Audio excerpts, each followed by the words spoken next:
my God, we are live. With that said, ladies and gentlemen, you know what it is. If you're seeing our faces, it is time for another We Outside Live podcast. Which, simply put, it's it's conversations with real humans, nothing scripted, nothing agenda, other than just having conversations with creatives, artists, and human beings that make up those creatives and artists.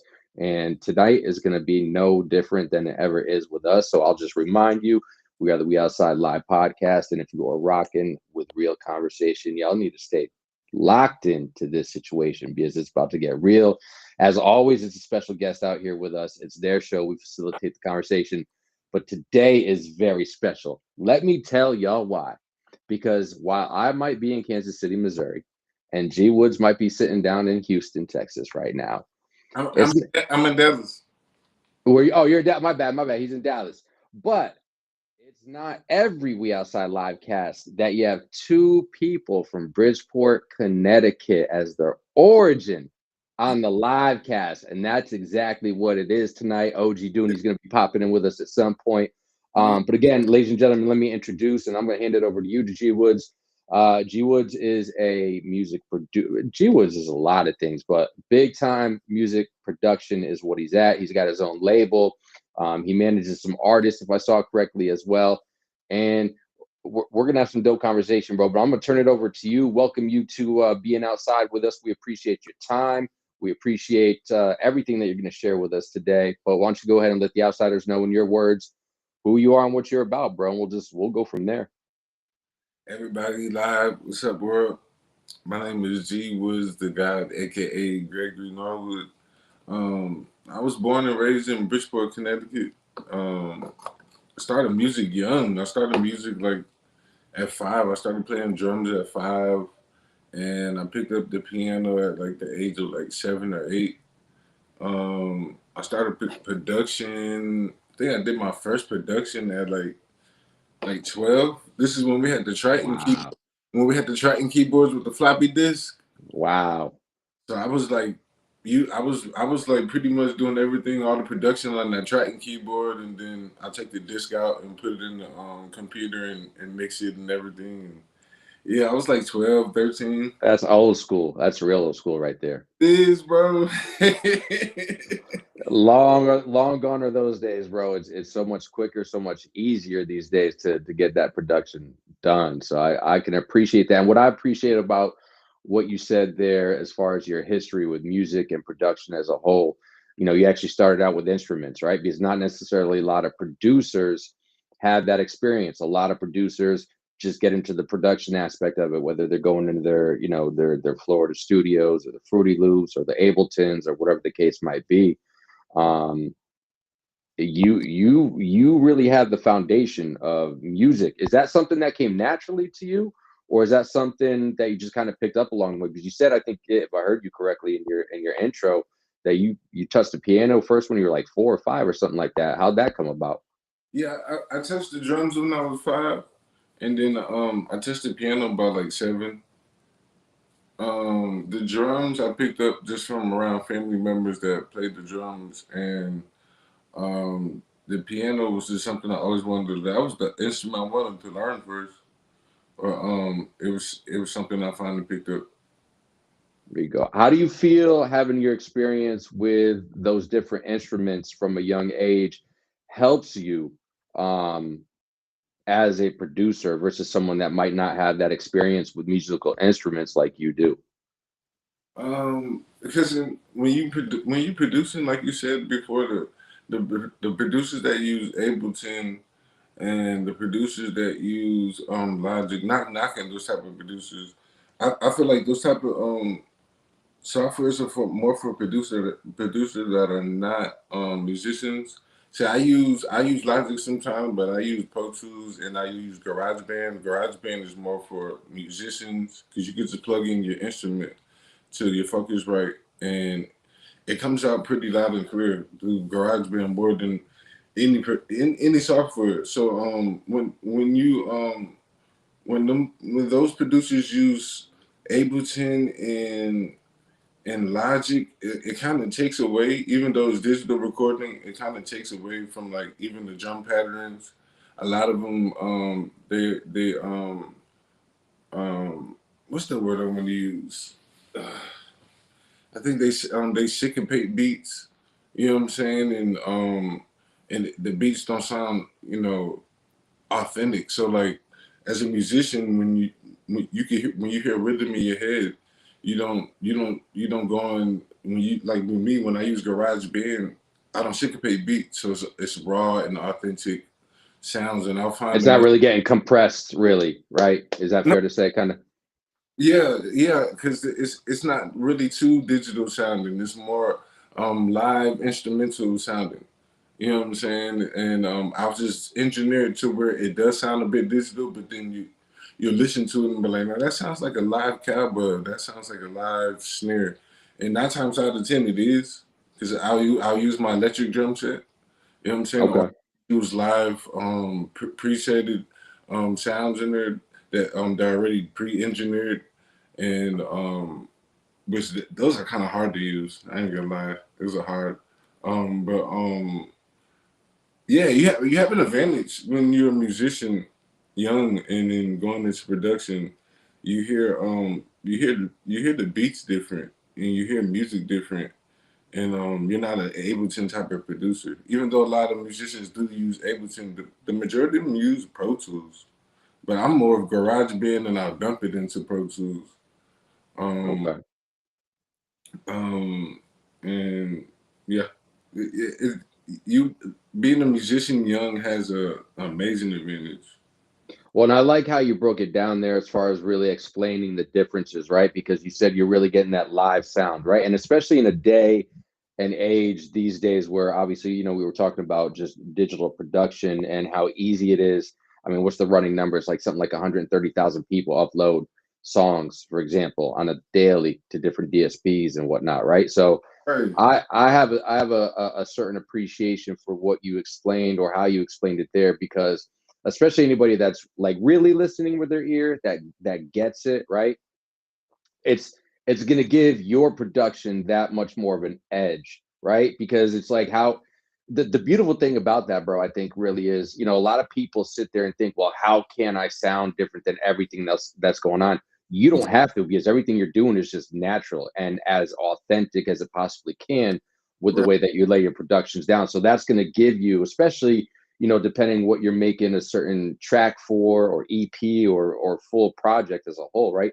It's going to set you apart for whatever reasons that you're putting it together for. So I think anybody that's listening out here, you should definitely maybe circle back on what he said there. Again, this is going to be live up on YouTube for you guys to go back and watch. But something tells me that we're going to get a lot of gems from the King, G Woodz here tonight. So I'm looking forward to it, bro. Because one of the running things, parts of our conversation sometimes that we have on here with producers as well, or even artists of really any genre, right? Is when it comes to like recording, there's a difference between a recording artist and a performing artist, right? Because anybody could go in the booth, anybody can have the production make them sound the absolute best, but the question always becomes, does that translate to a live performance? And that's what's really separating those two type of artists as well. So I really feel what you said there because it does make a difference because it's going to help you stand out, especially in a market and a world where there's so much saturation with music out here. So right. salute and hats off to you, bro, because you're staying true to yourself as well. I mean, I watched Saturday Night Live and I seen Cardi B perform, and it's crazy. Like if you listen to the live track that she has behind her, oh my god, bro! The drummer, the bass player, bro. I was like, oh my god! And whoever told Cardi to do that is very smart. Like, whoever's in their management was like, no, we're not gonna do the club version. We're not gonna do this version. We're gonna do because you're gonna be on Saturday Night Live. We need the drummer. We need the and she listened because it sounded amazing, bro. That song came alive. It takes it to a whole different level, and I think a lot of people, if you have the opportunities, let's be real, unless you got a team around you that can make up that live band for you.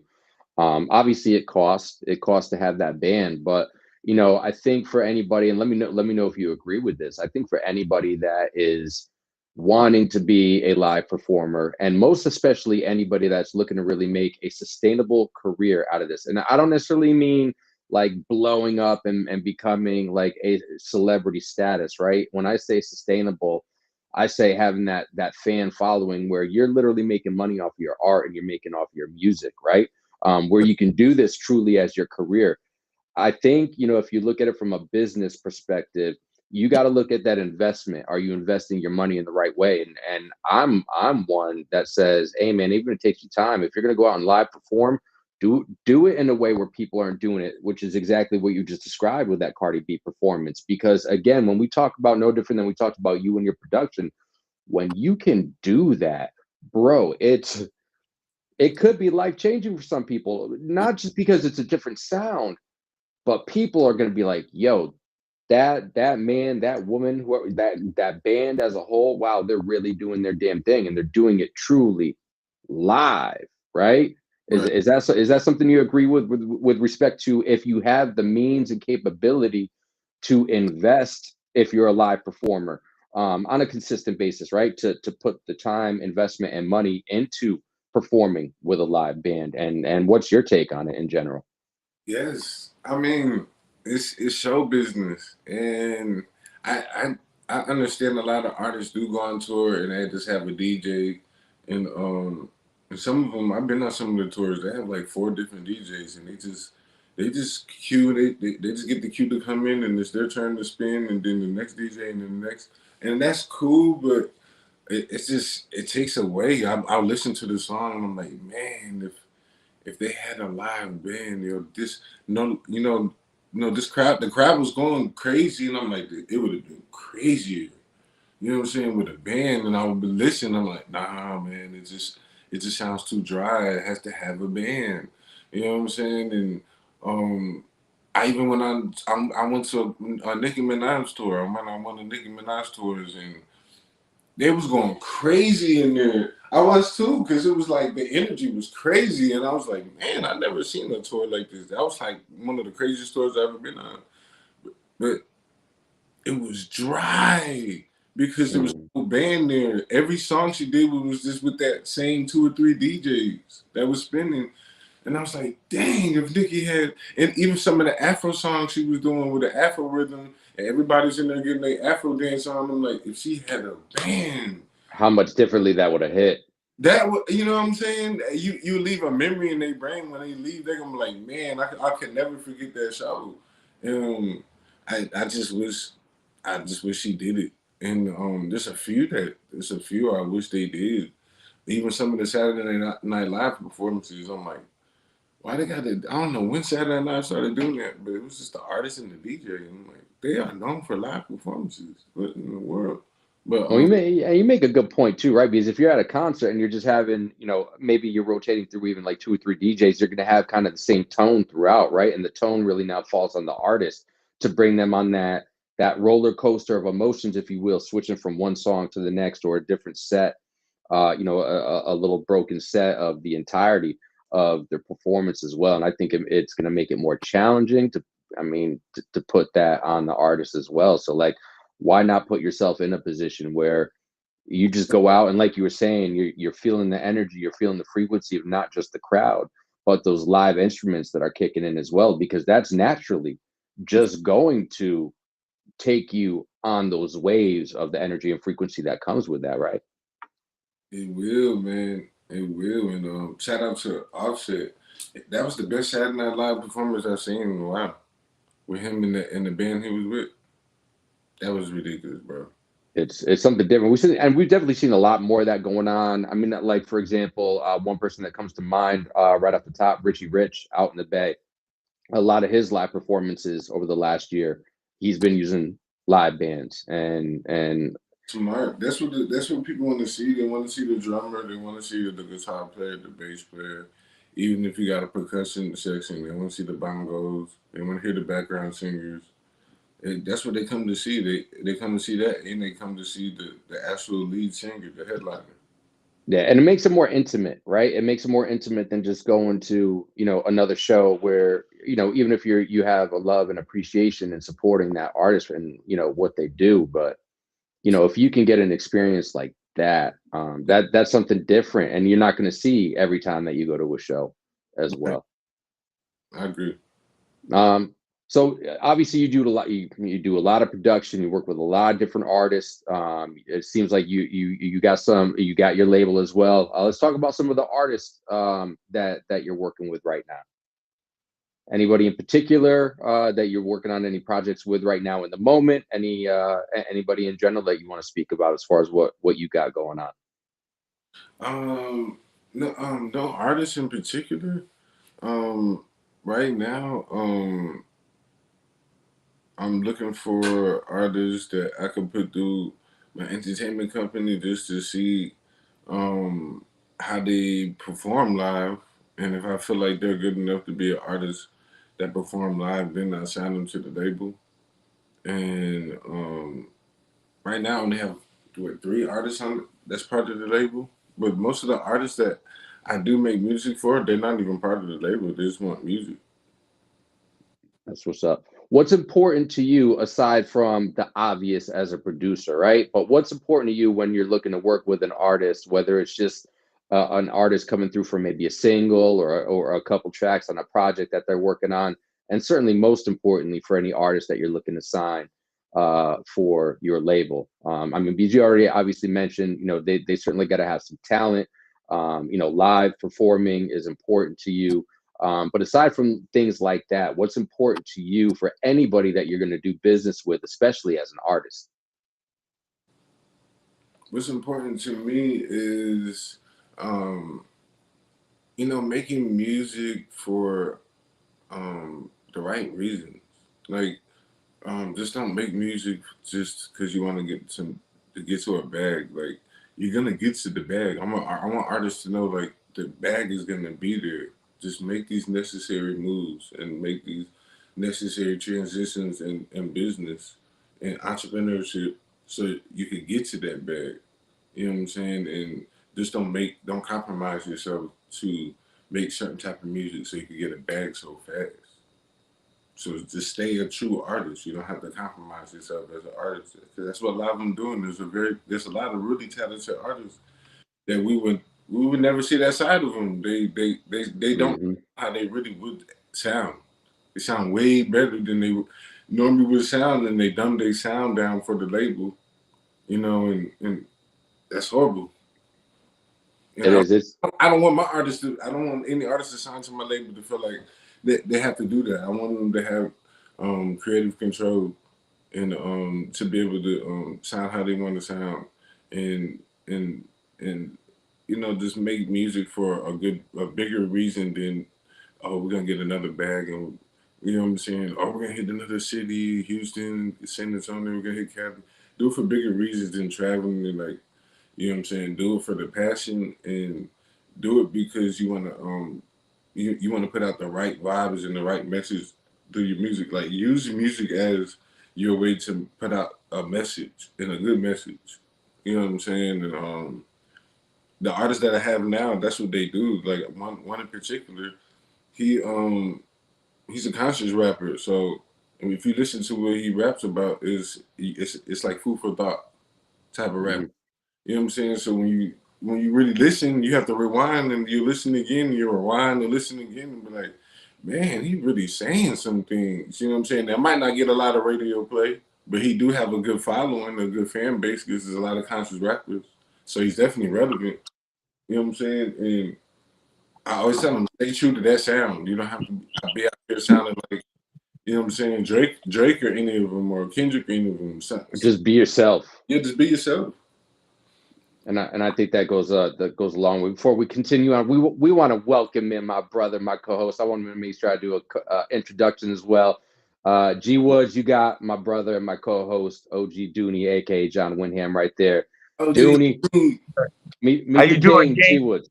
what's up, Pleasure to King? meet you, brother. Man, was on that road, but I'm back. Back. Yes, you were outside. Now you're inside, but back outside. So now it's all Man. good, bro. I'm happy you were able to make it. I let G Woods know what you were doing and what you do outside of this live cast as well. So happy to see that you made that six and a half plus hour trip back safely, bro. So Yes, sir. blessings, and always a blessing to have you here with us, bro. So yeah, we're just talking about some music right now, bro.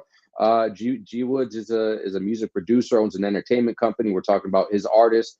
what he finds important when he's either going to sign an artist or even just work with an artist in general. And one thing I want to touch on real quick there, G Woods, that you had said is not just being authentic and being yourself, right? Another underlying tone of what I took from what you were talking about there is the consistency, right? You've got to be consistent, right? It's funny. I was talking to a strange music artist earlier today, and we were just talking in general about something completely different. But of course, it came back to music, and and he was like, yeah, and he brought this up. He's like, yo, man, because we're talking about catalogs.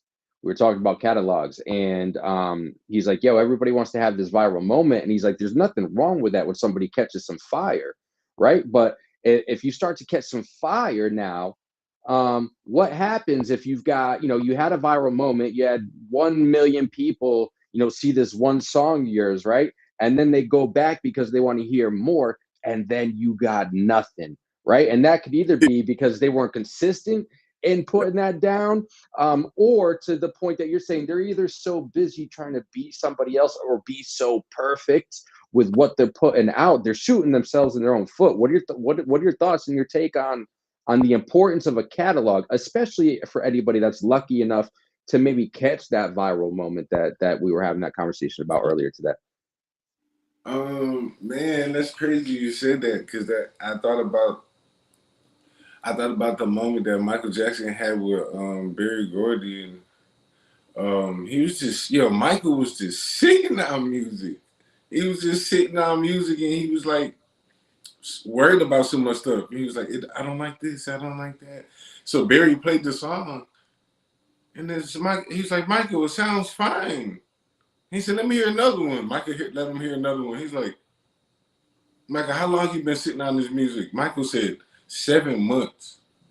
Michael just been going to the studio making song after song after song and not releasing nothing because he didn't think that it was, you know what I'm saying? It was it. Like, I don't, this is not it. That's not it. Let me just put that aside. Barry was like, nah, you didn't release that. Matter of fact, Barry put his catalog together and said, that song, that one, that one, that one, that one, that one, and that one, that one, and that one, and Call Your Brothers and the Jackson 5 is going on tour with us. Mm-hmm. It's crazy because a lot of artists don't believe in themselves, man. Like they and I just heard another artist say this live. Like it's not it's every now and then take a look at some of your older art, because some people look at the older art because they have grown and they look at it like it's trash. You know what I'm saying? And sometimes you got to go back and listen to that, because that even though you sound better now, and maybe that artwork didn't sound as good as the artwork that you're releasing now sounds, but that's what made you into the artist that you are today. You know what I'm saying? And I had a moment like that too, because I was listening to something old and I was like, bro, what was I thinking? Like, and why did I engineer it like that? Like, what in the world? To me, it was trash. I was like, I don't even know why I released it. You know what I'm saying? Like, I was like, man, because I'm listening to what I got down. I'm like, bro, why did I release that? But I'm glad I did. You know what I'm saying? It's part of the path, part of that journey. Yeah, it's a part of the journey, and just to getting that consistency you're talking about, to keep on releasing music, even if it is trash, or even if people think it is trash, just keep releasing music until you get better at it. Now, you're right, because it's a volume thing, right? And entertainment as a whole, whether we're talking about music like we're talking about right now, whether we're talking about movies, TV shows, whatever the case, it's a volume game, bro. Yeah. Because let's be real, man, as artists, some shit is not going to hit necessarily the way that we maybe thought of in our mind, but we don't know that if we don't put it out, not only for ourselves, but if we're looking to build a strong or a fan base in general, right? Like, how are we going to know if the fans that are our fans and are there to support us are going to be liking it or not if we're not putting it out, man? So it's like, don't shoot yourself in the foot. Just put it out, man, and whatever's meant to be is meant to be. My brother Monster Yo, who's a family member of this show as well, like, he said something to me last summer that, and I had already knew the underlying foundation of what he said, but he said it in a way, bro, that like it's a life mantra of mine now. He's like, yo, everything in this physical life has already been laid out for you. Your path is already there. All you got to do is choose to walk it or not, is really what it comes down to. And I think that's important because there's going to be challenges that come along in our life, whether they're challenges that we create for ourselves or outside forces. But at the end of the day, it's the universal plan, right? And I like that you were talking about, you know, different challenges there, because it's a challenge as an artist to do that. But I think that's also the beauty of it, right? Being vulnerable and sharing that, especially from what you were talking about earlier. If you are an artist with pure intentions and for the right reasons of putting a message out, putting your truths out, or truths that you see around you that you interpret and share with the rest of the world, like, nobody can ever, if for nothing else, nobody could ever take away the truths that you're sharing, the message that you're sharing, and what you're really trying to convey through that music. And I think that's beauty in and of itself, whether it's going to go and sell 1 million+ records or not. Like, bro, It's that music there sounds like it has soul to it. If you listen to a lot of the music now, it's just soulless. That music, that type of music has soul to it. And that's why I tell the artists, don't worry about the bag. One day you're gonna look up and you're gonna be in this big old mansion and you're going on this tour and that tour, and you stay true to that music that still has a soul to that music. It's I listen to music on the radio and it's just soulless. It sounds AI. You know what I'm saying? So like, you know what I'm saying? Staying true to yourself and valuing that authentic sound of yourself, that original sound, man, that's everything, bro. That is everything. And the bag is gonna come. A lot of artists just get antsy and then they end up converting into a different artist, a different sound that they didn't even want to do. Jasmine Sullivan went through that with the Lions and Tigers and Bears album. That's an album she didn't want to put out. wow, it's But crazy. I think it got her out there. It got Jasmine out there and made her a household name and made her a headliner. But I know eventually she was like, I had to get an entertainment lawyer and I had to pay my way out that contract. You know what I'm saying? Because it was getting crazy with that label. But she didn't want to release that album. It was a whole other album that she wanted to release, and the label said no. Like literally, not one song that she had album that she wanted to release, they said yes. Everybody that was a part of the label said no. But how about this? We got this producer and that. How about this? How about that? And yeah, like Lions and Tigers and Bears, she didn't want to release that. And I ain't gonna lie, that was a hit. Yes. But she didn't think so, and she wasn't either vulnerable enough, or she wasn't maybe believing in herself at that point in that moment to share that with the world. But ain't it a good thing that she did, right? I'm glad that she was emotionally balanced enough to just do something like that to make her name, because she branded her name very well to where, like, after she paid the label off and broke away from the label, she still has her name. They don't own Jasmine Sullivan's name. So that's what's so important. That's what's more important. She went the independent route, and she could keep branding herself on the level that she really wanted to, which is how she sounds now on music, which is totally different than then. Like, she's going way crazy now. Like, I'm surprised. I'm listening and I'm like, yo, the radio is letting her sound like this on the radio. Since when? And I was like, not back in the day. They dumped her sound down, but now that she's not with that label, yeah, she's going crazy. She's doing it how she wants to do it, and there's a great appreciation in that. She has that creative control to do that, and that's what's more important than anything. And she didn't care about trying to get to $1 million so fast. She even gave that money back. That's the way she was able to pay her way out that deal. She's like, well, this is what I got left. I can have it. Because she's doing it for the right reason. She's doing it to put herself out. You know, I can't even sound like me. And I'm glad I never signed a deal like that, man. That's horrible. Yeah. Sticking with go ahead, Dooney. You got something? No, I just think sometimes we can be our own worst critic. That's why you got to have people around you that's honest, right? That's going to tell you the truth if it's good or not. You know, sometimes, you know, we don't think what we put out is our best, but it may be our very best to somebody else.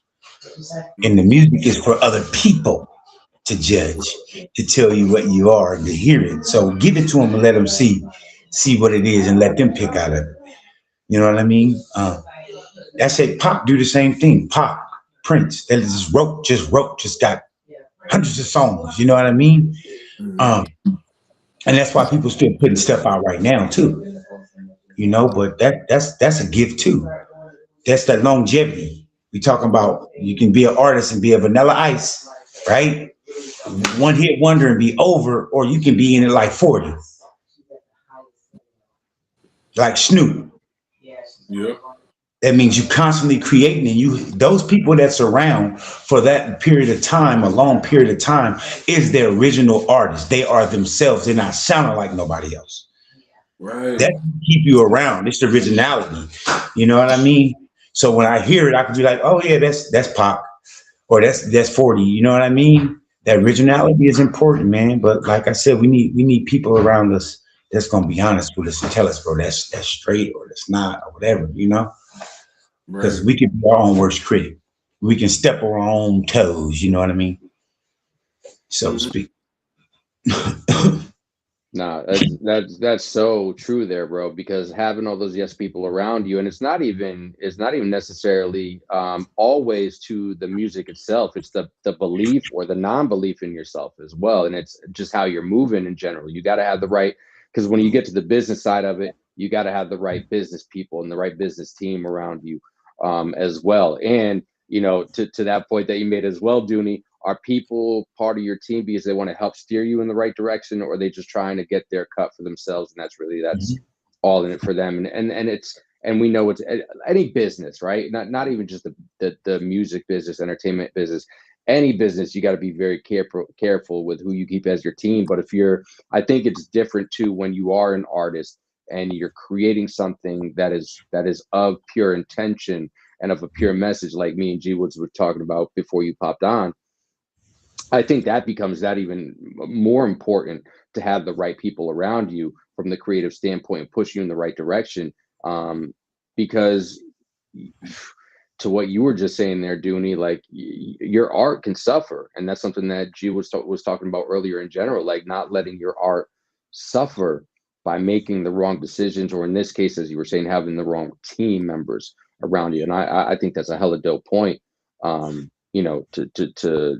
that you brought out there, man, without question, because there's so many different levels to having the right team, Mhm. around you as well. Since we're kind of talking about challenges, G Woods, what are any maybe challenges in your career? Now, mind you, real quick before you answer that, Dooney, he first touched the drums at about 4 or 5 years old, Mhm. piano at 7, like he was producing when you still had to put the floppy disk into the computer and like pull it out of one and put it together. So when you talk about a musician, this king right here is a You sleeping musician with the who keyboard. have exactly.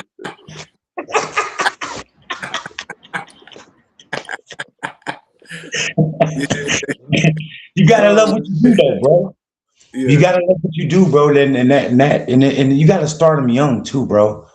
Um, Once you start him young like that, it's any he can do anything when he wants. No one can take that from him. Right. You can go anywhere and do anything. I'm just gonna go play keyboard. I'm gonna go play drums. I'm gonna be a musician. Now you're like, I'm just gonna once you accomplished all that. Now I'm a produce artist. You know what I mean? Yep. Um, you made yourself marketable, right? That's that marketable skills, invaluable skills, bro. Yeah. Yo.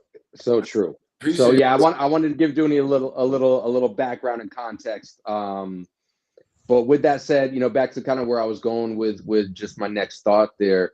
Any notable challenges that you've or adversity in general that that you either faced throughout your music career, or maybe in your life that translated into your music career, that actually kind of like helped make you actually stronger from what it is that you experienced as a challenge or a chapter of adversity, because that's all it really ends up being, right? Is a chapter.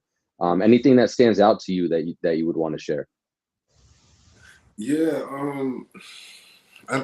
it's crazy being in the DFW, being in Dallas, Texas. It's so much talent out here, and it's a lot of local talent, and then there's a lot of international talent here. And I didn't have to actually be deep into the music industry to see how it operate. I just had to be right here in Dallas, Texas, because Mm-hmm.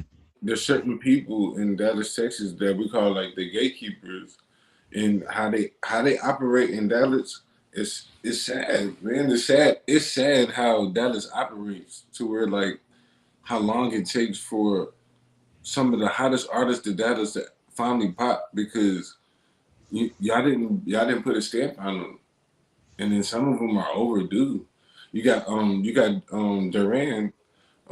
Duran is long overdue. Duran Bernard won a Grammy. Finally won a Grammy. That's like way overdue. Duran should have won a Hmm. Grammy like about 2-3 years ago.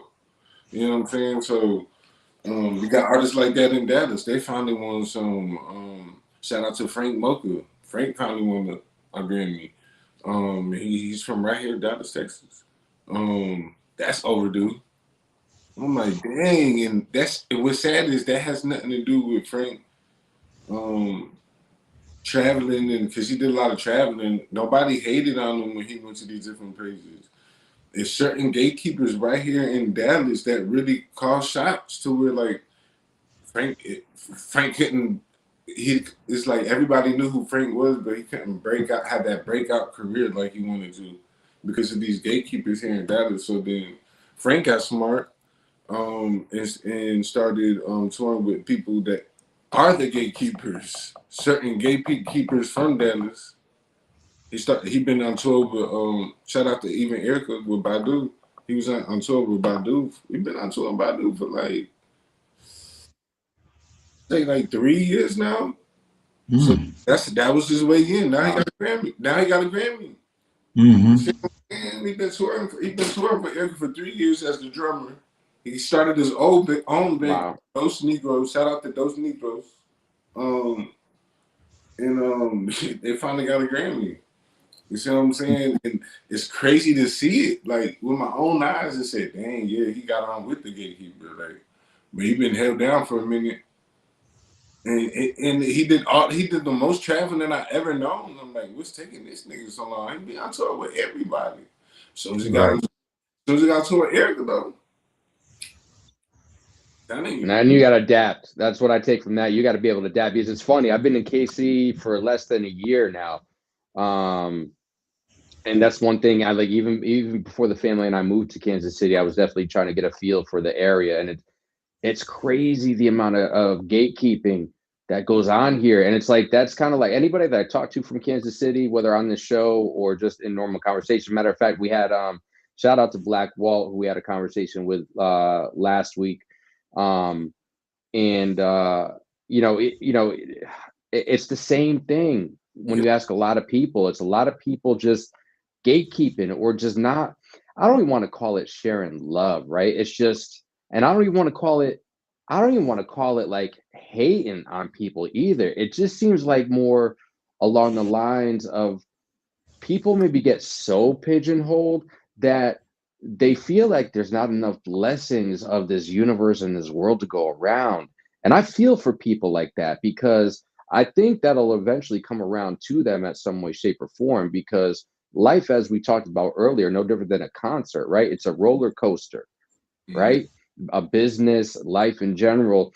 Um, there's more than enough to go on. And to your point, like, Frank went ahead and just said, fuck it. Well, I'm going to do what I got to do to put myself on. And he went straight with the gatekeepers and started touring with them. And look what it did for him. So I think it's important to realize that one, in life in general, not just even in the entertainment or music industry that we're talking about here today, that happens in every industry. I spent 20 years in the corporate world.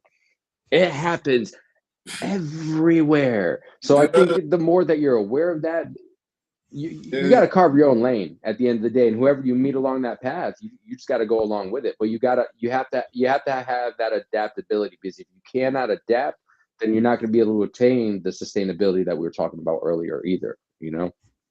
right, right. And see the So I think with the gatekeeping, man, it's it's like it's levels to it because it's a domino effect to like even where like look at the Super Bowl.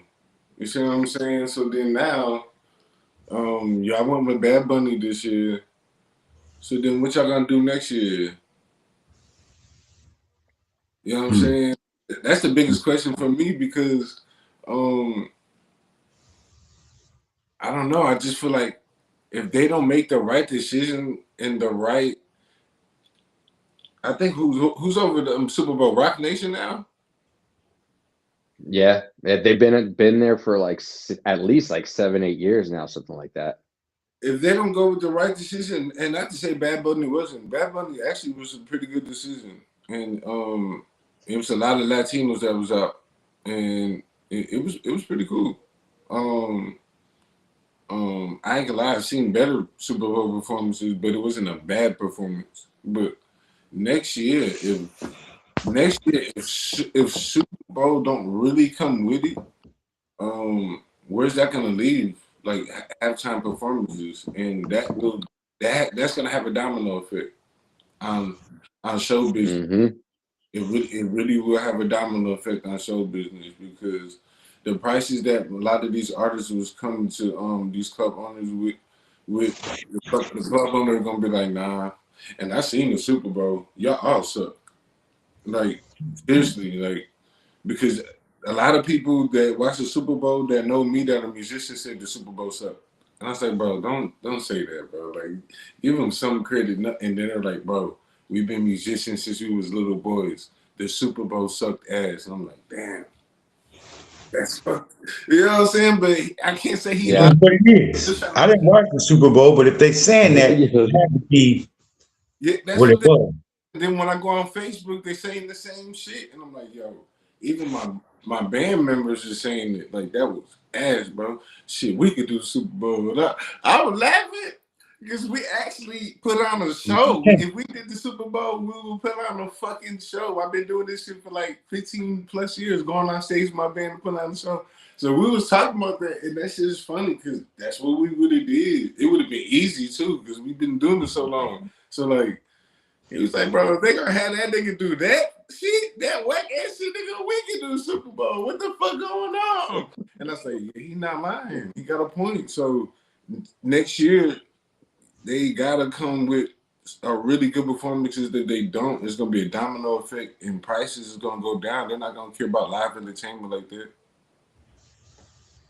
Everybody, No, I agree because I think there's the Super Bowl, bro. And watch the halftime show. I know people don't even watch football. They're waiting for the halftime show. They're waiting for the halftime show. And if them and in the middle of the commercial, them live performances start getting more ass and ass, bro. I'm telling you, people not gonna be going to clubs no more to see. They're gonna rather see a DJ. I'd rather hear a DJ.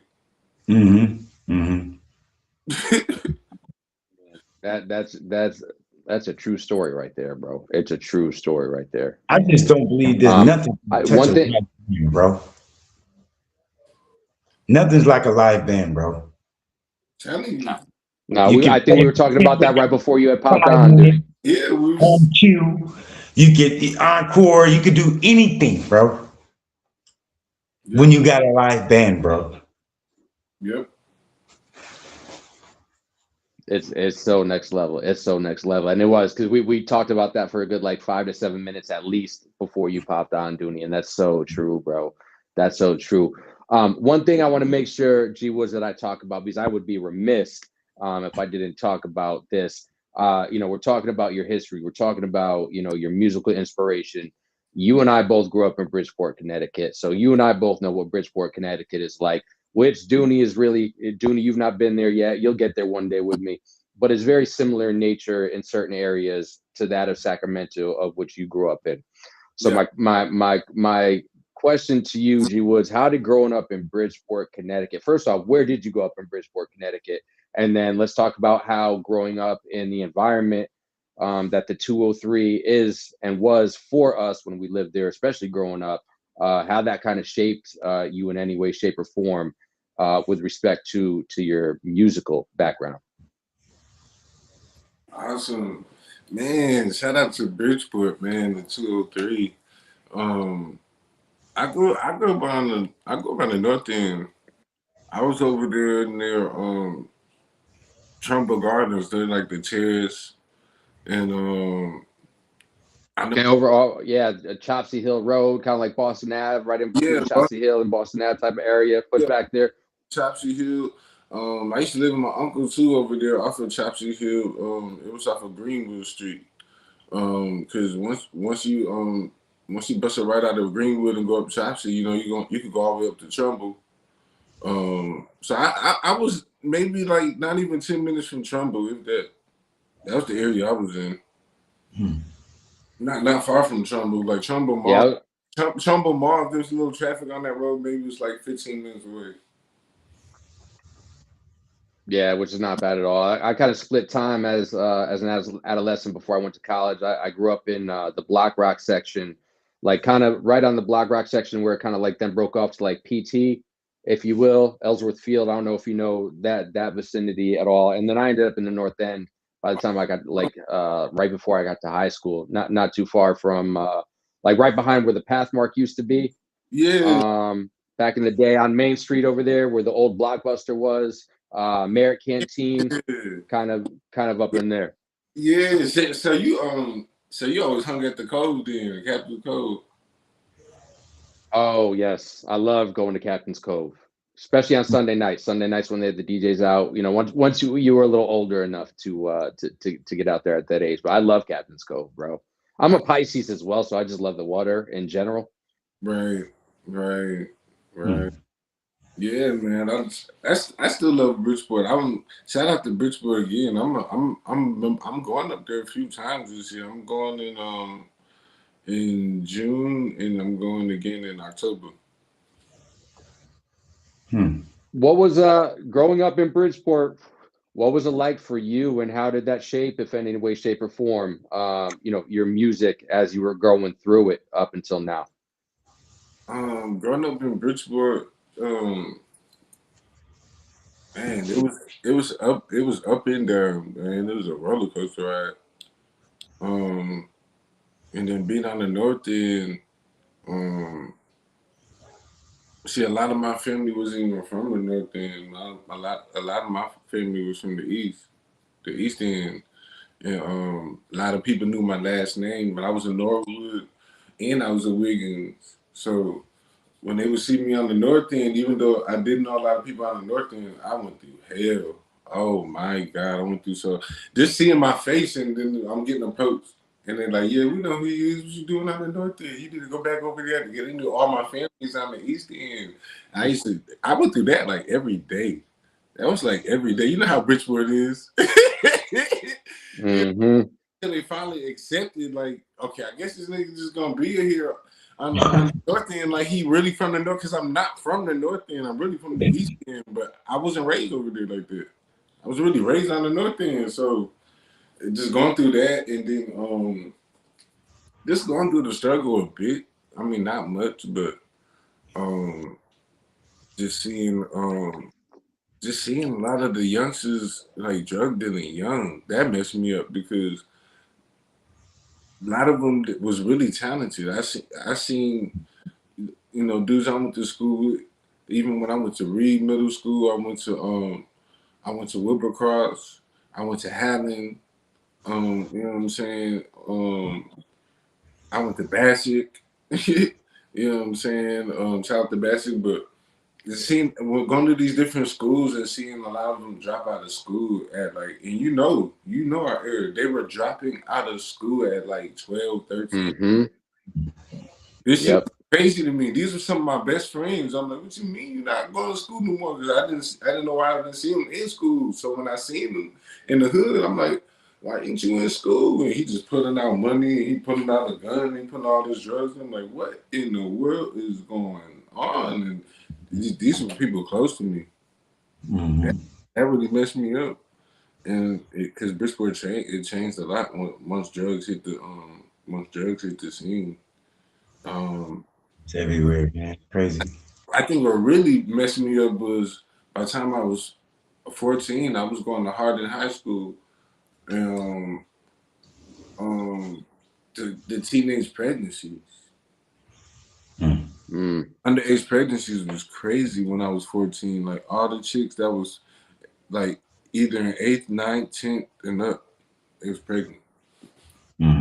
Like all over the place. Like and it was crazy, bro, because it was like it was not just the Basics and the Hardings, and the Bullard Havens. It was even the high schools. It was even the Catholic schools you were seeing it. And I think it was tough because what's unique. I've lived in a couple places. I grew up in Bridgeport. I left there when I was 30. I grew up in then moved to Northern Colorado. Spent some time in Oklahoma City. Spent time in Kansas City, but I've visited a lot of places enough to know as well to make this assertion. I think what's unique about growing up in Bridgeport, you got the drugs, you got the gangs, you got the mob as well. Because as the crow flies, right? I mean, we're only 30 miles away from like New York City. I mean, you're in essentially kind of not only is New York City like the mecca of hip hop and its origination.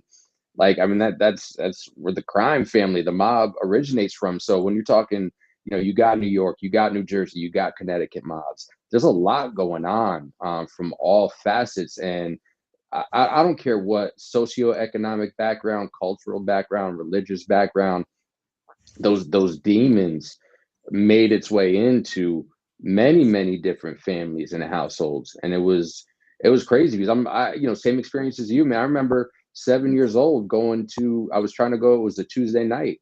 And I was in second grade. I was trying to go to basketball practice at Golden Hill Church over on Golden Hill Ave, right in downtown.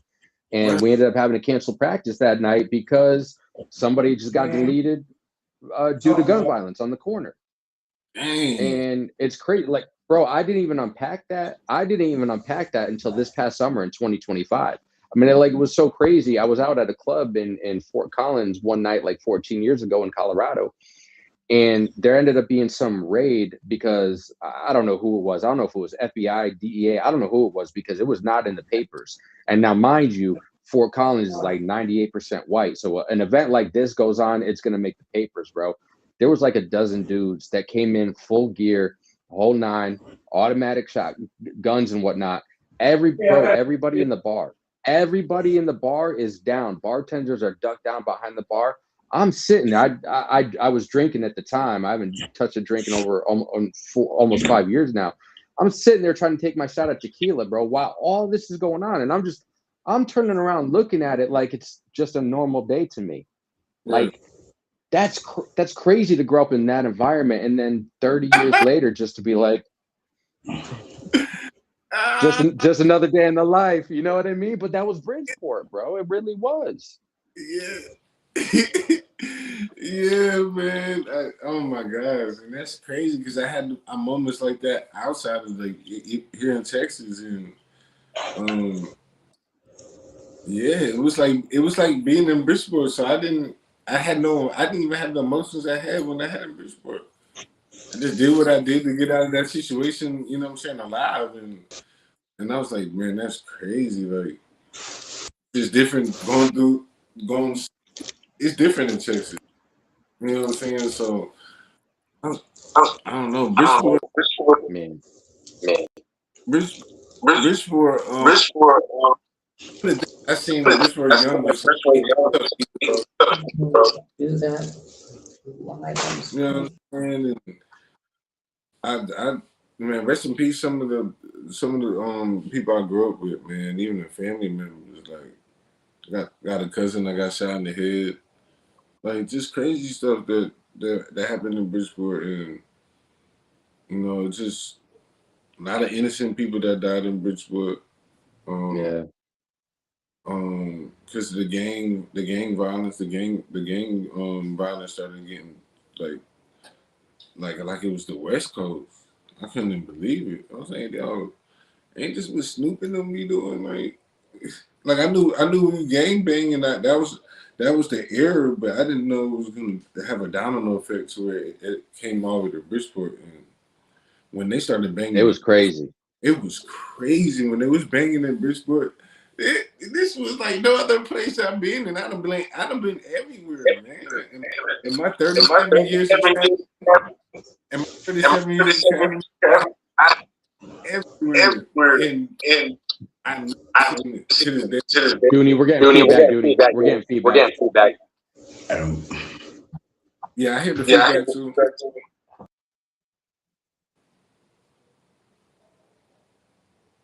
I'm gonna leave, bro, because that's just I don't know. I don't know what There to we go. do. There we go. There you go. There you go. No, no, you're good. Oh, no. Oh, Okay. Now we're getting it again. I, It might be my phone. Right. So he'll get back in. It was though, like you were saying there, just like when everything started happening, it, once it made its way there, it was just wild because it was everywhere. No neighborhood was off limit. I mean, it was your friends. It was crazy, but I mean, I think at the same time, I mean, one of the things that I appreciated is like it's like the opposite way when you say if you can make it, well, I think it's in New York. They always say if you can make it here, you can make it anywhere. That's how I felt about Bridgeport growing up and then finally leaving, bro. Like if you can go through shit like that in Bridgeport, yeah, you had to keep your head on the swivel. But I think at least speaking for myself, it gave me the understanding that in any facet of life or any path that you're walking, whether it's with relationships or with business or of any kind or whatever the case might be, it primed me to make sure that I keep my head on a swivel. And even when you think you know something, there's always something that you don't know, as well. But I think it also gave me an appreciation for the culture there too. There we go. Yeah, man. Bridgeport really made me into the person I am today. And still getting feedback. Yeah. Yeah, this is where I'm at, bro. So y'all Today, knock it out, bro. All right, I got you. Bridgeport helped shape me into being a more patient person. Just it was just too much. It was just too much going on that was happening around me when I was young, even as a teenager. And the only ways that I could express myself was through music or sports. And then I started seeing how like a lot of the kids out there didn't have those opportunities. When I was young, they didn't have the opportunity even just to go hoop or be a part of. I played pop on the football. I did baseball, soccer, all of it, and I noticed a lot of my friends didn't. And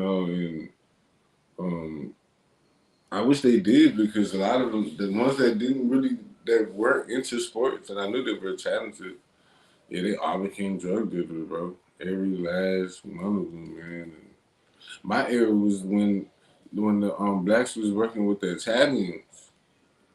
I remember that. So that's when Bridgeport was really it was crazy. Mm-hmm. That was our boss. No, it's wild. The Italian dudes, man. I remember them days, man. It was for years too. You remember Steven Seagal did a movie in Bridgeport. You remember that? Yeah, I do remember that. Yes. I do. That's when I was like, yo, Bridgeport is lit. Steven Seagal. I'm in the hood telling everybody, yo, Steven Seagal doing a movie. People thought I was lying, bro. And then when we went downtown to see how they had everything was caution taped everywhere. Everything was caution taped down. We couldn't even get near anything. I remember that. Yeah, that's when Bridgeport really was on when Steven Seagal did that movie. Because Italians and blacks was really doing a lot of business at the time, down to the drugs, man. No, it's crazy, and I think because there's very few that if you're talking about sports and entertainment, the only two I can really think of that like are well known when you look at other cities, right? And Bridgeport geographically is a big city, biggest city in Connecticut. There's not a lot. I mean, I can think of Charles Smith that came out as a basketball player. Obviously, ended up playing with the Knicks and maybe a few other teams. And like the only other person I could really think of off the top of my head, I think you had Keisha Cole maybe that came out of there, but Michael Jai White, the actor and martial arts, specialist as well. Like, and I think a lot of what we've been talking about in this, growing up in the environment of Bridgeport, I think that very much kept a lot of people because there was a lot of talent, bro, from a sports perspective and from an entertainment perspective, whether you're talking about music or you're talking about acting or whatever the case might be. There's a lot of people that we're never gonna know of. You named a few spot on, even down to Michael Jai. My mom went to Central High School with Michael Jai and my uncle. You know what I'm saying? So she told me, he was like, yeah, He was a karate. He was into karate, boxing, wrestling, Muay Thai, all of that. You know what I'm saying? Since high school, he was a black belt, pretty much at high school. You know what I'm saying? Yeah. Yeah, no, and he's still doing that. He's going around the world now, like fighting world champions in like different Yeah, countries and stuff like that. yeah. It's crazy. But I'm telling you right now, if he did not have Bridgeport as his experience, man, He needed you that. know, at He least needed. he was able to. That's what brought him. True story, bro. Man, that's what brought him. And I seen him on Vlad TV, and Vlad brought up Bridgeport, and yeah, he's he gave a shout out to Bridgeport. He even mentioned how the little girls was getting pregnant young. They were getting pregnant as teenagers Mm-hmm. and that, and that he came from that area of Bridgeport. I was like, wow, that's crazy. Because that was my era too. Like Yep. Yep. crazy. That's years. There's That's been going on for years, you know.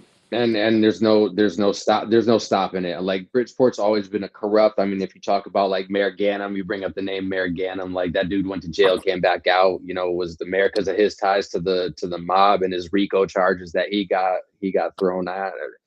oh Like Lord, the amount of corruption, like in the Bridgeport police department, bro. Like, I know it, but man. again, no different than when you had brought up drugs earlier. I mean, like, and Dooney was like, it's everywhere. The corruption's everywhere as well. But Bridgeport, and like I used to work at I started working at, if you remember the spot Captain's Pizza on Main Street in Yeah, Bridgeport. that's my favorite pizza. I got in got got in with a lot of cops because of my mom. My mom worked there as well. Like, bro, I remember I've like it. Sometimes the cops are good to know because I was selling at the time. I was just selling some trees at the time, and I got busted for underage drinking at Golden Hill Star or Golden Star, the bar there right down the street from Captain's Pizza on Main Street as well. They were very well known. And I got caught coming out, and one of Jesse, I'll never forget the cop. Jesse was like, "What you doing here, bro?" And he started checking me, and he had some stuff. I'm just like, "Motherfucker, get the fuck out of here, bro. Get the fuck out of here. Get the fuck out of here." But it's crazy because I even still know a kid that I grew up with as a teenager, dude named Jay Jarvis. He's a negotiator now for the Bridgeport Police Department, and I know he's a solid one, but he's one of the solid few because the stories that he would tell me, getting into our adult years, of some of the stuff that the cops do, and that's what we don't know. I mean, you read about stuff in the papers even still today, like damn near all the time, and I don't, I think it's just embedded in the history of Bridgeport, the corruption Yeah, ultimately as a whole. And it's sad because the great thing that I appreciated about Bridgeport was the melting pot that it was, and the different cultures that I got to grow up around with. Because like I said earlier, growing up, especially as a young kid, I was right on the line of Block Rock, the Block Rock section of Bridgeport, which the further you go down to like St. Mary's by the Sea, a little more affluent, right? But I was right on the line where you start to get into the, quote unquote hood, right? So it was really dope for me growing up because I got to experience things that some of those other kids that lived maybe a little further south in my neighborhood didn't. But if I went a little north to like who I played, baseball and basketball with and stuff like that, it was very important for me, I think, growing up, getting to experience a bunch of different cultures, especially in my family environment growing up, right? Like my father immigrated from Europe, and when he was like 17, he went to Basic. My mom went to Basic. My grandfather, I feel like he never left Romania, even when he came here, honestly. And sadly, he was the epitome of what a definition of a racist is, right? And for me, I always wanted to learn, things or people or cultures from my own. And like the more he told me about, and it didn't matter, like if, to him, if you weren't white, you were just like, again, what a definition of a racist is. You're just below, me. And the more he would say things like that to me, bro, well, the more I wanted to know, like, why are you saying that shit? And it drove me to understand more, I think, is the best way. And it was really dope growing up in Bridgeport that there was Italians and yeah, and man, almost any ethnicity, honestly, yeah, because it gave me a really good understanding of culture from around the world, right? It's everything, man. Down to the specific islanders, man. We have everything in Bridgeport. I'm what's really positive about Bridgeport, I feel, and they just don't. I don't think they never really promoted it to this day. I just wish they really promoted it bigger, advertised it bigger. Was the Bridgeport Bluefish, because it was at one point that the Bluefish was really good, and if the GM or the owner or somebody would have just really pushed and for them to go from semi-pro to pro, because I'm looking at some of the teams even now, like, and I'm looking at the Bridgeport Bluefish. I'm like, bro, like why can't the Bluefish be pro already? You know what I'm saying? Like, we need to do something like that for Bridgeport, because they've been semi-pro for years, and Bridgeport Bluefish definitely should be pro. I wish there was a way that we could petition for that, because that's why they're just like kicking ass right now, even right now, because we don't have no competition. We don't really have no competition right now, and I'm pretty sure they've been trying to go pro, and I don't know what's going on. You know what I'm saying? Because I think that'd be a good deal, because the Bridgeport Bluefish has always been something amazing that started in Bridgeport. That program, It was a very fun environment. yes. Very fun environment. I remember I got to work there one summer. When I was home for the summer from college, I got to work there, like up in those skybox suites. It was a fun environment, man. People loved it. You always saw the family and the kids out, and I think that's something that Bridgeport needs a little more of, that I think they could do a better job of back then, and even now, very much now as well. Needs to be a little bit more family friendly. Like, you got your one-off events here and there that happen, but something that families and kids, most importantly, because it's always about the next generation and the youth that's coming after us, right? And I feel that's one thing that Bridgeport always lacked. But again, I mean, I guess for good, better, or indifferent, it shaped us, into the grown men that we are today, right? Yes, man, it did, man. And like you said, like, I'm always keeping my head on the swivel, just always aware of my surroundings, and just aware of, who I or just my company. I'm always looking at the time, like, okay, well, y'all, I'm gonna let y'all, I'm out of there. You know what I'm saying? I don't try to overstay my welcome and all that. I learned that from Bridgeport.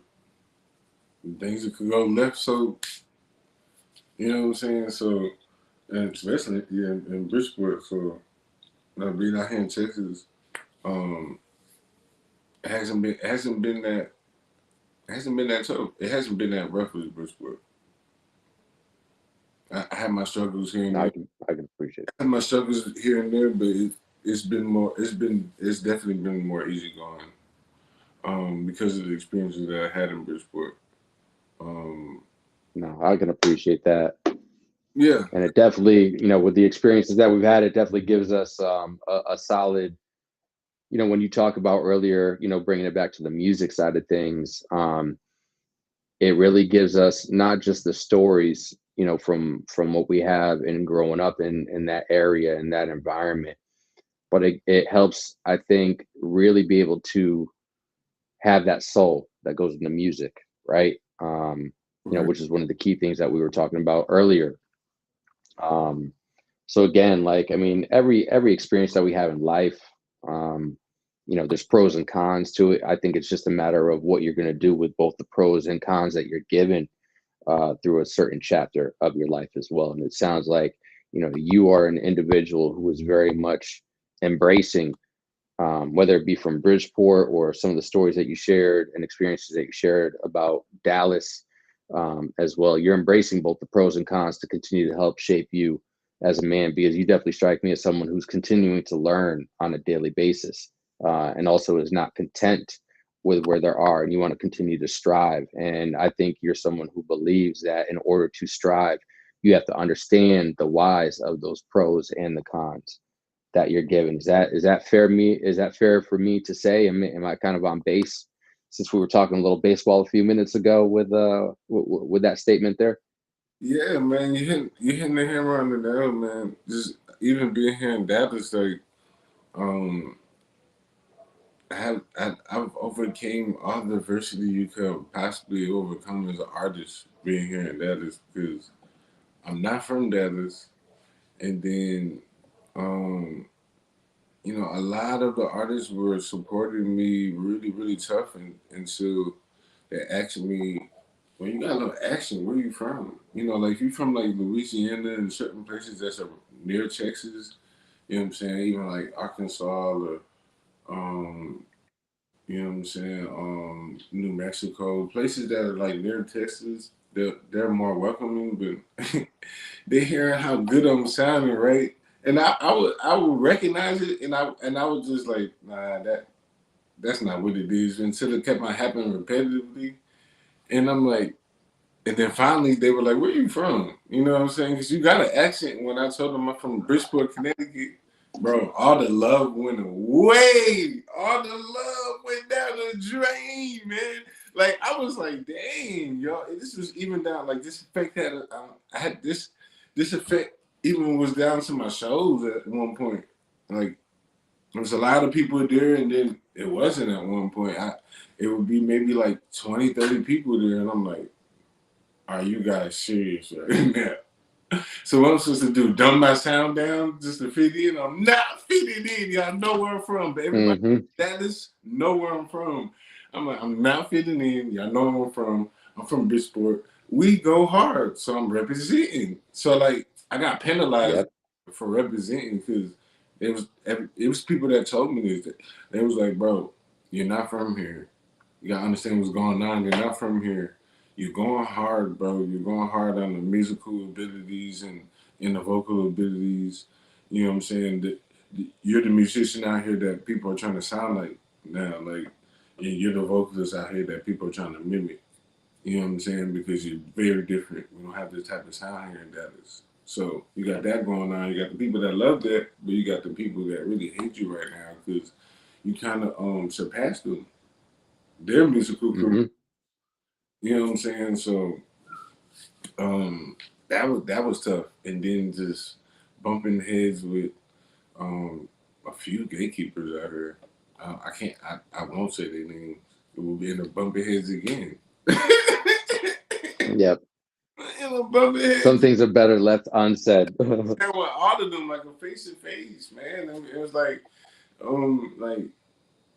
what's the problem? Because um, the last I checked, you know what I'm saying, half of the artists in Dallas really believe that when they go through y'all, they getting stamped. You know what I'm saying? And then it was one in particular that I know there's an artist that did. He got signed to Def Jam. They stamped him. Just got signed to Def Jam. And then I remember that deal going bad. That deal was so bad. So he moved back to Dallas, and he told me what happened. And then he even told me that the gatekeeper from Dallas that put him on, um, he got his his bonus. He got his signing bonus. His back end, the gatekeeper got. So they dropped him from the label, and he's like, on the contract, it don't even matter, bro. They still gotta give me my back end, and he's like, I didn't even get the back end, and they dropped him from the label, and the gatekeeper, they pocket my back end, so I don't even got nothing right now. And I was like, that is crazy. I was like, so the gatekeepers is on that, like, and they was like, no, that's that one in particular. The other ones were just more on some more like they're very arrogant. I know one in particular. He was very, very arrogant. Like, you know what I'm saying? Most people couldn't have a sit down with him. Like, and somehow I did. Was able to have a sit down with him. It was very disrespectful even. And that sit down, he wasn't really disrespectful with me, but he was still pushing it with me, even when we were sitting down. Um, and yeah, he got under my skin. I was like, I can see why people don't like dealing with him. And these are the gatekeepers that really been putting people on for years, and they don't put a lot of artists on. I cannot how many artists they put on for over the years, and that is a lot of them. But I had to have a sit down with them because I knew they were part of the reason why people wasn't showing up to my shows no more. You know what I'm saying? I know people hate, but I was like, the hate is not Mm-hmm. hate is not that serious, bro. I was like, I need to have a sit down with somebody. Exactly. Because what are you saying to them? And then even people are coming to me saying, these are artists, you know, musicians and artists coming to me saying, hey, they're throwing dirt on your name. They're saying stuff about you that I know is not true. I think, nigga, I know you. I'm like, dang, so it's that bad? They're just making up stuff. They're making up lies. And it's like, it's bad right now, bro. So think about it. That's why nobody want to come to your shows now, bro, because they're hearing all this bullshit about you. They don't know if it's true or not, Greg. I said, are you kidding me? So I had to go through that, and I That's overcame that. crazy. I even overcame that adversity here in Dallas. I said, they just making up shit. And then they're telling me, you know who it is. It's the gatekeepers. So that's the only one people that can have an effect on that many people when you had everybody at your shows. And I was like, oh my God. I didn't even know Dallas was rent like that when it comes to the music scene. And I was like, and of course it's rent like that everywhere, but it's not friendly here. It's a cold world here on the music scene, on this DFW music scene. And you would think Man. about how big it is. You know what I'm saying? That it'll be a lot of opportunities, but because of the gatekeeping and how everybody's moving like on this every man for themselves mentality and the crab The and politics make it a very small world in that sense. Yep. and the crab in the barrel mentality, with all cultures out here, it's making opportunities scarce out here. You know what I'm saying? Because it's a lot of club owners. That's sad. Yeah, it's sad. Dallas is such a beautiful place and a big place with a lot of music venues, and a lot of these club owners just don't want live music no more. And I'm looking at the venue and I'm like, dang, bet you me and the band can pack it out. It's a perfect location. He don't care about live music no more. He just got a DJ in there. I'm like, dang. And so a lot of You know what? On the flip side of that, though, bro, you know what that tells me from my experiences, just in general, whether it be music or business or just dealing with the psychology of people, bro, that you are shining in a way that is scaring other people, that you are taking their shine. So what is the only thing they can't do? Because they have a choice, right? They have a choice that they could be better or they could do better so they could earn their spot. But instead, they make the conscious choice to go throw dirt on another man's name in order to stop that motion. So, man, keep doing what you're doing. And I know you're not going to stop. I know I'm just saying that in general. That message is really to anybody. Don't let anybody stop your shine. If anything, keep shining that light that much fucking brighter, bro. Because that scenario that you just mentioned right there, for anybody that's watching this live with us, or when you're seeing this after the fact, that alone is a flag to you to say, wow, I'm doing something right. But most importantly, I'm doing it authentically and my way, where people are tapping in with me, even if it's from a hate standpoint, because they're trying to stop the motion that I got going on. So I salute you for not letting you be shaken by that at all. Like, it still sucks, don't get me wrong, but at the same time, you're doing something out of passion. You're doing something that is authentic, and that's power, bro. And people get afraid of power, and people get afraid of things that they don't know. And that's why they want to try to put a stop to it instead of embracing it, bro. And that's crazy, because that's a broken person doing that to you right there. That's exactly what that is. Yeah, it is, man. I even was doing business out here in Dallas, and um and the hate you got so bad, dude, where like you booked me for the Saturday. I did the Saturday before. You booked me for the following Saturday.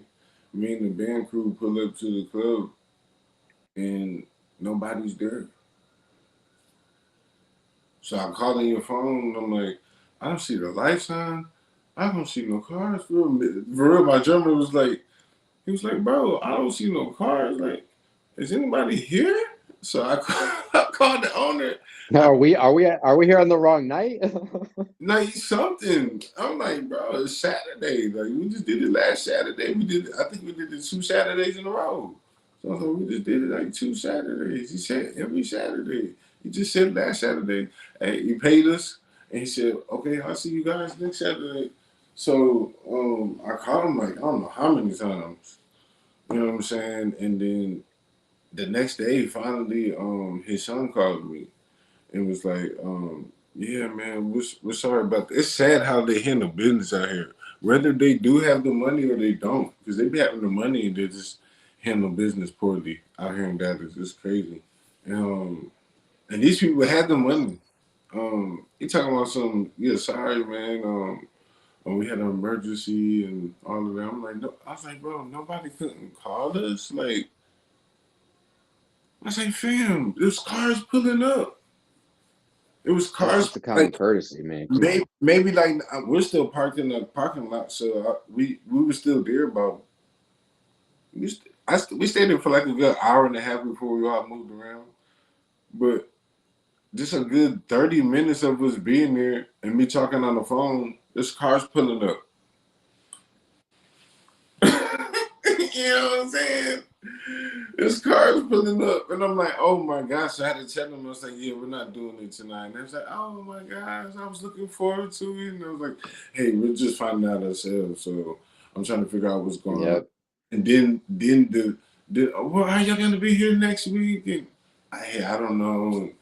I'm figuring Yep. all of that. I was like, I can't believe I'm going through this right now. And then him calling his son, he didn't even call us. His son called us the next day and was like, yeah, it was an emergency and all that. And I was like, bro, there was cars pulling up, man, and people came That's out. just bad business. People came out to see. Whether you're doing it intentional or not, that's bad business, bro. Like, Yeah, it's bad business. So I was just like, man, they just not. They got the money, but they're just bad at business. But then I found out because I think I had that conversation with him I think it was on a Monday or Tuesday. I had that conversation with him. He called me again, I think Friday, and he said, "Hey, I talked to my pops. We ain't gonna need you this Saturday." He said, "And my fault about last Saturday and everything. But we ain't gonna need you this Saturday." He said, and it was a pleasure doing business with you. We don't need you guys no more. Okay, I said, cool. So I was like, I wonder who's gonna be there this Saturday. I see a flyer on Facebook, and I look at the flyer, and I was like, oh my gosh, this is all crazy. I went to the event too. So I go to the event to see the artist that was performing, and this just was crazy. The artist that was performing is connected to a gatekeeper. I know the gatekeeper she's connected to. And I was like, this is weird. I know who she connected to. So then, but how did the gatekeeper get connected to this business? I found out that she is the niece of the owner. And so I was like, that's your uncle? And she said, yeah, that's my uncle. And I said, so the one that worked the bar, the one that called me, because I told her what happened. I said, the one that called me, and she said, yeah, that's my cousin. And I was like, okay. I'm just playing it off though. Like she don't even know why. yeah, but you knew what was going on. I said, okay, that's cool. And, you know what I'm saying? She's like, yeah, they called me that Friday, last minute. She's like, they called me last minute and said they wanted me to do that time slot from 9 to 2:30. And I was like, that's crazy, bro. This shit is getting weird. And I said, well, thank you for that information. Hung up, and I was like, this shit getting spooky because that's her actual cousin and uncle. And then I know besides the cousin and uncle, besides that business, I know who she connected to on the gatekeeper. And that's when I had to sit down because I was like, so you making phone calls to where like people don't want to do business with me? What did you tell them, my nigga? I just did. That's like next level evil, bro. Yeah, that's next level stuff. that You know what I'm saying? because there's gatekeeping where people just don't want you somewhere, but then there's evil when like people are literally making phone calls, like going out of their way, bro. And Yeah, what's crazy about that is instead of making those phone calls, they could be pouring that energy into something positive, even for themselves, even if it's not for somebody else, for themselves. And they're right. taking the time. So again, that goes back to the shine that and the impact that you're having in that area because you're out here doing something that's scaring other people for whatever reason because Yeah, you're living rent free. You're living rent free in their heads, bro. That's exactly what you're doing right now, crazy. They are making and that's crazy. And some people think that's a full flex. month. That's sad. That's It's sad. I couldn't even get a full month in. I was like, wow, 2 Saturdays, and then my third Saturday, then they replaced me with a person I know, and they all connected. They all connected. It's all connected to the gatekeeper. And I had to have a sit down with them. It was like, bro, I was just 2 Saturdays in, and I made some good money too. Like, what are you doing? Why did you even do that? Didn't you put this person on? Like, then you knew, like, okay, she definitely gonna get on. That's her people's club. I'm like, bro, what are you doing, bro? You know what I'm saying? Like, what is this about? You know what I'm saying? One gatekeeper told me some real stuff. I said, well, you know what? I can respect your answer. And I said, what is this really about? And he said, nigga, you want to know what this is really about? He said, nigga, you ain't from Dallas, nigga. I said, whoa. He said, you not from here? My nigga, he said we the most talented motherfuckers state out of all these states. I don't give a damn what nobody say, and you not from here. And I was like, okay. And listen to all of this. I was like that. It's like that. Wow. Yeah, he went there with me. I said, okay, I'm gonna let him have it. And I went harder. I turned it up a notch, even more notch, to where musicians coming to me was like, man, now you really we hearing this. We hearing how you shut it down, bro. You every show you're doing here, there, this part of Dallas, that part of Dallas. Whether it was Houston or San Antonio, it was. You're using it as fuel. I love that. Yeah, the news is getting back to Dallas to where people that are known producers that worked on even like Erica's album, it hit me up and was like, yo. Now he was just joking though. He was like, bro, cool it, bro. You out here making crazy noise. And I said, what you mean? He said, I heard what you just did last week. And I said, what did I do last week? He said, bro, I heard you went in that club and shut it down. You okay? And I said, I'm good, bro. And he's like, well, he told me some real stuff. He said, well, I'm here to let you know I support you. You know what I'm saying? And I appreciate him. His name is Shout out to Ja Bourne. Ja Bourne got a Grammy by dude. The On and On record. You know, the On and On. Oh yes. Yes, I do. That's Ja Bourne. Shout out to Ja, the producer Ja Bourne. Yeah, he told me.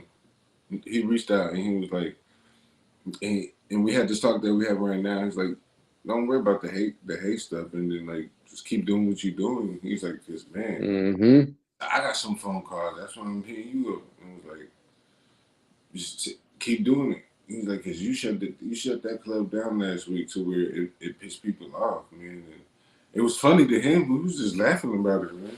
He's like, well, Gary, that is funny. You got people really mad at you because you put out a stellar performance. And I was like, bro, I put on a stellar performance in front of a bunch of haters, bro. It was just laughing like they were. I was like, at least. Yeah, and that's what you got to do. And that's what you got to do, right? And you got to keep and just eat that bullshit as fuel, man. Yeah, it was crazy. It was like at least 70% haters, but the show was such a big show, and the capacity of that venue was like 2,000. So it was so many people that was there. So like even all the haters came. They was like, I gotta come. You got to. I gotta see this one way or the other. You gotta see this. Well, it's what all publicity is good publicity. You know, even when you got the haters coming out, bro, that's publicity. That's word of mouth right there, and that just speaks to what you do and how you do it. And I think that really shines to the passion that you have for this as well, because you're not going to let anything or anybody stop you. And I think that's important for people doing anything, whether it be music, entertainment, starting a business, being in business, playing sports. I think the message there really is it doesn't matter what other people think, because it goes back to that good old saying, especially when we're talking about music and entertainment, where you're going to find your tribe, right? You got to build your tribe. The people that we're talking about, as the gatekeepers and the haters, like, they're just not part of your tribe. They're still going to be there watching. They're still going to be there watching, but you're not doing it for them. You're doing it for the people that really got that love and support for you. And I think that's the important thing. And you notice that, and you do know that. And I think that's going to continue jet rocketing you to exactly not only where you've been, but where you're going to continue to go, bro. And I'm here for it, bro. I mean, the universe randomly connected us through like an Instagram post a couple weeks back. And I think they did it for a reason, bro. They died. Sorry, let me take that back. I know they did it for a reason, and I'm here for it all, bro. And I'm excited. We're going to start to wind down here in just a little bit, a few minutes here, because I want to be respectful of your time. Right. One thing I definitely want to make sure that we touch on real quick is I want to go back to something that you said at the beginning of this, when you were talking about the artists that you work with and giving them creative control, which I hella appreciate. I hella appreciate that a lot. But at the same time, you're still a producer, right? So kind of just walk me through how you are able to balance making sure that you're giving that artist the creative control, but also playing your role to get the absolute best out of them. What's that process look like for you as a producer while you're giving up a certain level of creative control to the artists that you work with as well, whether they're your artists or other artists that are just maybe coming through to work with you on a one-off type of project or something like that? Well, whether it's my artist or random artists, while I'm working with them, I tell them, you know what I'm saying, I ask them who's their biggest influence, you know what I'm saying, in rap, or who's your biggest influence in music and singing wise, you know what I'm saying, and they'll tell me. I listen to previous music and I can hear it in them, and I tell them, I don't want that. I don't want you sounding like them. You know what I'm saying? So this is what we're gonna do. Stop listening to them. I know that's your favorite artist right now. Stop listening to them. You're sounding like them way too much right now. There was one artist I had, but he moved to Cali. He was like one of my favorite artists, and he sounded like The Weeknd too much. And I was like, stop doing that. Like, we already have The Weeknd. So, you know what I'm saying? He would get upset with me, and I was like, bro, you keep sounding like this artist. This is when Weeknd was not even hot as he was right now. He was just like, he was on the come up. You know? So I was like, yeah, you're definitely up the game with that sound. Like, he's on the come up and all that, and he hot. You know what I'm saying?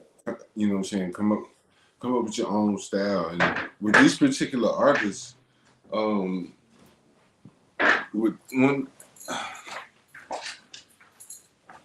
with these particular artists, hey Jonathan, I had to let them know to, not to really focus on, you know what I'm saying, that sound, and to try to create and develop your own style and sound.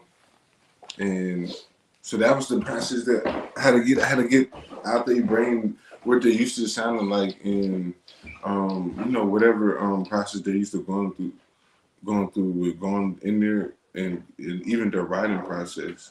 I sit them with me, and I'm like, you know what I'm saying, do you listen to them? I ask them, do you listen to the music while you write, or do you don't? You do? I'll play the music. I listen, and I'll see what they have. Okay, no, write something else.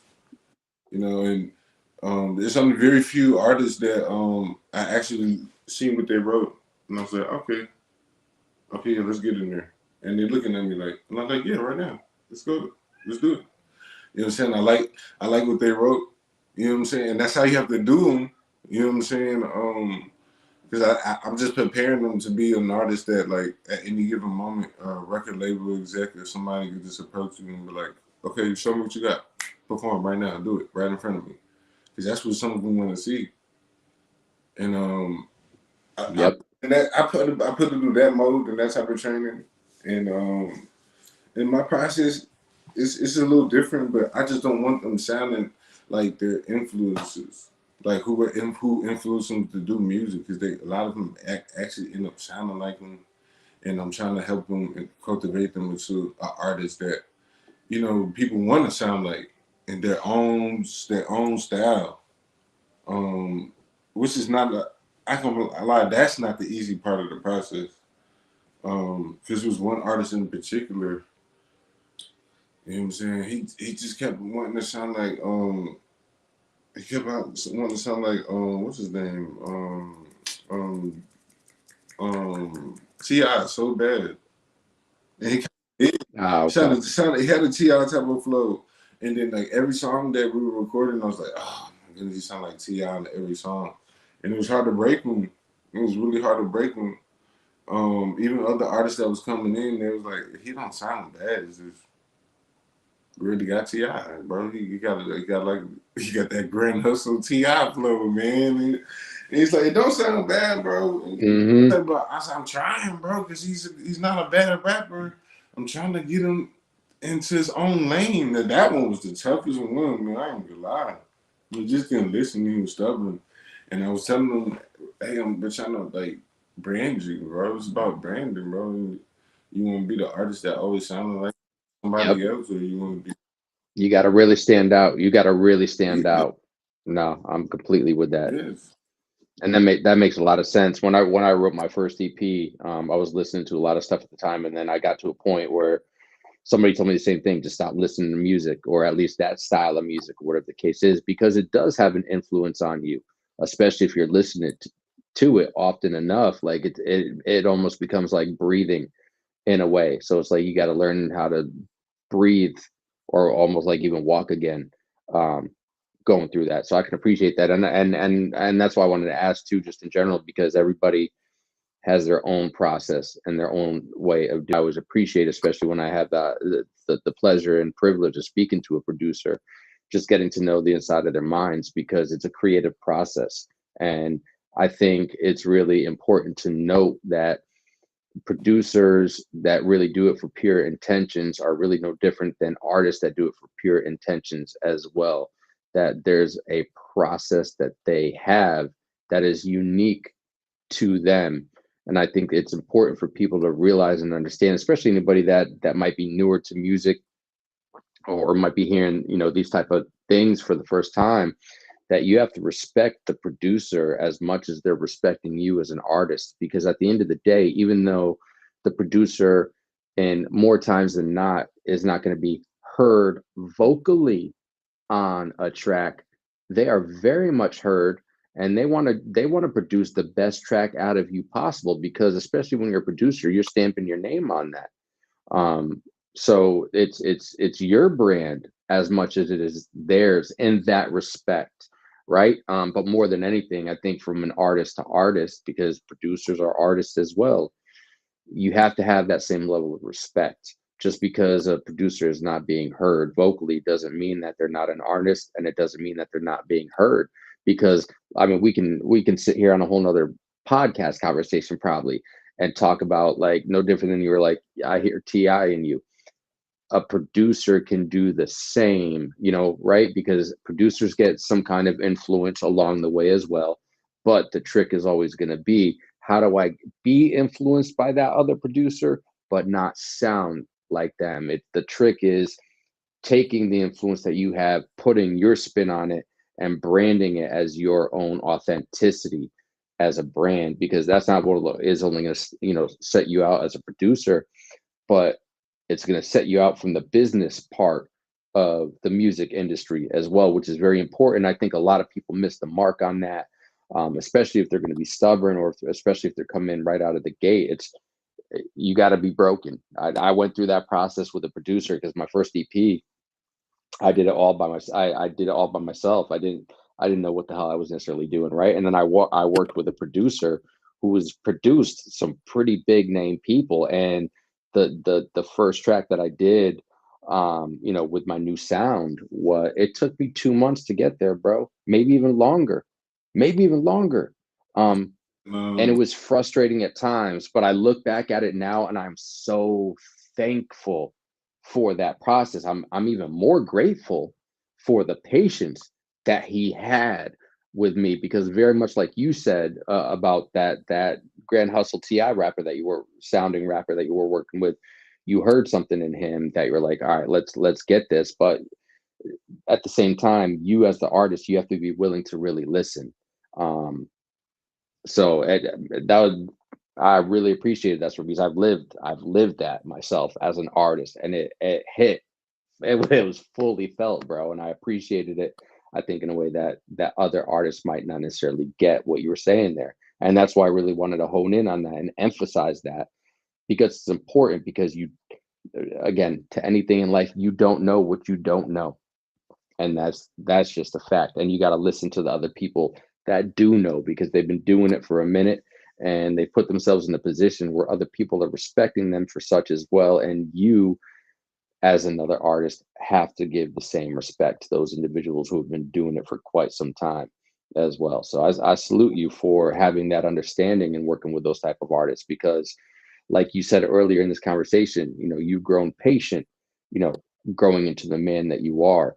And that's an important piece of the puzzle to anything that we do in life, bro. So I commend you, because it at times could be a very hard thing to do, man.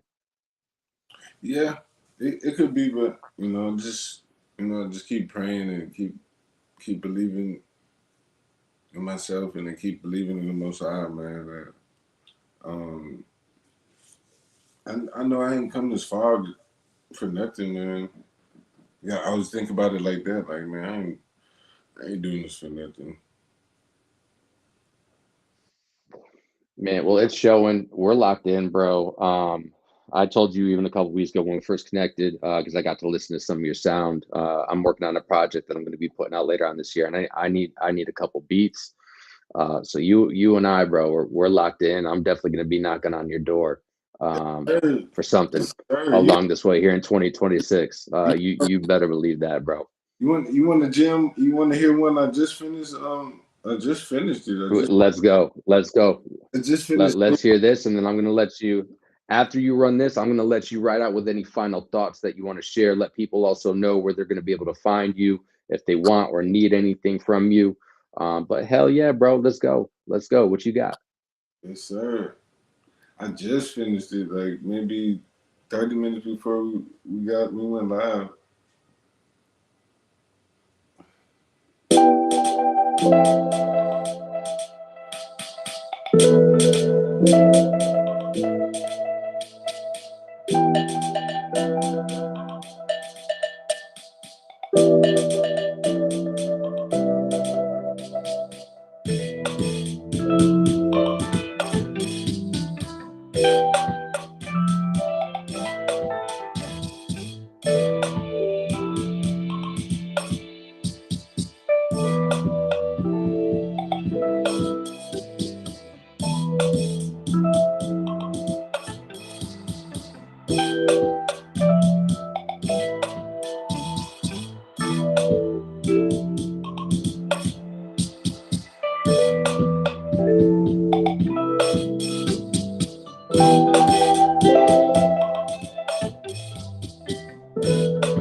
Mm.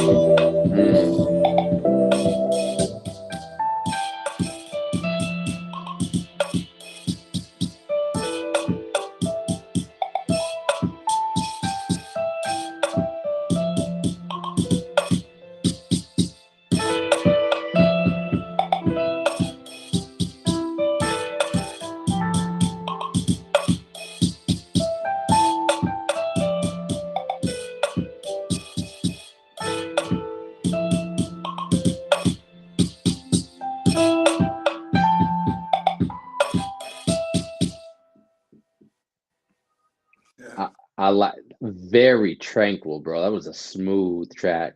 It's a very smooth. I like that. That's one I think that depending who goes on that one, there could be many things done with that. Definitely a little more calmer of a track, but it allows for somebody to go really smooth on that, and you can do many things with that track as an artist. I like that. Yes, I sir. like that. Appreciate it, Well, man. G Woods, any final thoughts? Any final thoughts that you want to share with everybody? Please make sure once we fully put this out, we'll make sure I'm gonna pin your Instagram and any other socials that you might want to share with me outside of this conversation. We'll pin them in the comments here as well, but let the people know where to find you and just share any final thoughts with you, bro. And we'll let you get back to your regularly scheduled programming here on a Monday night. Yes, sir. You can find me on Instagram at G Woodz the God underscore 203. You can find me on Facebook at Greg God Rasta. Where else can you find me? You can find me on Twitter at G Woodz 6. And what music do I have out right now? I released a single last month. Baby Stay With Me. It's on Spotify, YouTube. I think it's on Amazon, Apple Play. It's called Baby Stay With Me by G Woodz. It's a nice little R&B vibe. Um, what else?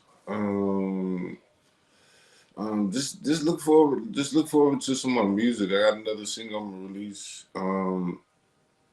Either in either a month or about 2 months from now, I'm gonna release another single. Um, and just look out for the album. The album name. I finally came up with a name. It's gonna be called New Jerusalem. So that's gonna Ooh. be the name of the album.